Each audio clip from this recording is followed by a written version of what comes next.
In the town of Nemirov, during the time of Slichot, just before Rosh Hashanah, a Litvak, a man who was from another town, came to Nemirov. And when the villagers saw a stranger had arrived, they went to welcome him, as you do. And they said to him, "I know why you've come during this time. You've heard about our rabbi, right?" And the Litvak said, "No, I haven't." They said, "Yeah, you've heard. You know that our rabbi disappears during this time, and he goes to the gates of heaven himself and asks God to forgive us for all that we've done." And the Litvak said, "I find that hard to believe." And they tried to convince him, but he just shook his head. Because a Litvak has to see before he believes. And as they left, shaking their heads, because they couldn't convince him, the Litvak got an idea. "I'm going to prove to everyone that Rabbi doesn't go to heaven. I'm going to prove to everyone seeing is believing." And with his plan, he went and found where the rabbi lived, and he snuck into his little hut and he hid under the bed. And when the rabbi and his wife and children came home and went to sleep, they all went to sleep and they didn't know there was a Litvak under the bed. To keep himself awake at night, he would whisper that song. "I'm going to prove to everyone that Rabbi doesn't go to heaven.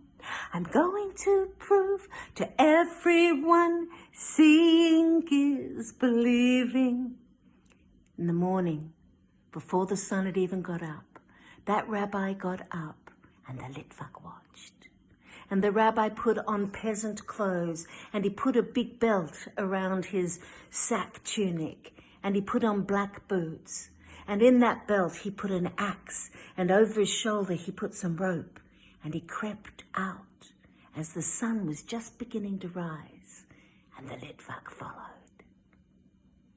And he watched as the rabbi went into the forest, and he cut down a tree, and he cut that tree into logs, and the logs into sticks, and he wrapped it up with his rope, and he put it over his shoulder, and he went back into the town, and he crept quietly into the shadows to the very poorest part of town, and he went to the very poorest hut at the very poorest part of town, and he knocked on the door. And an old woman answered, "Who is it?" And the rabbi said, "It's me, Vasily, the wood chopper. I have wood for you." And the little voice said, "How can I pay you?" And the rabbi said, "If you have faith in God, I have faith in you." And he went in.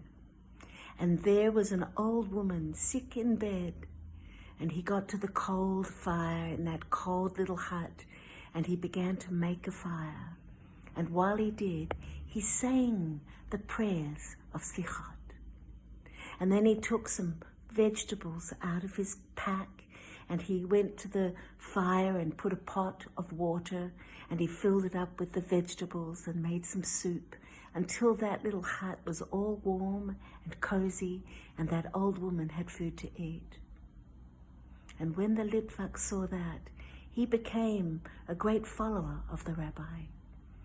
And when a stranger would come to town at the time of Slichot, just around this time of year, and the villagers would say, "I know why you've come, because our rabbi disappears and goes to the gates of heaven," the Litvak would shake his head and say, "No, even higher than that." Shana Tova.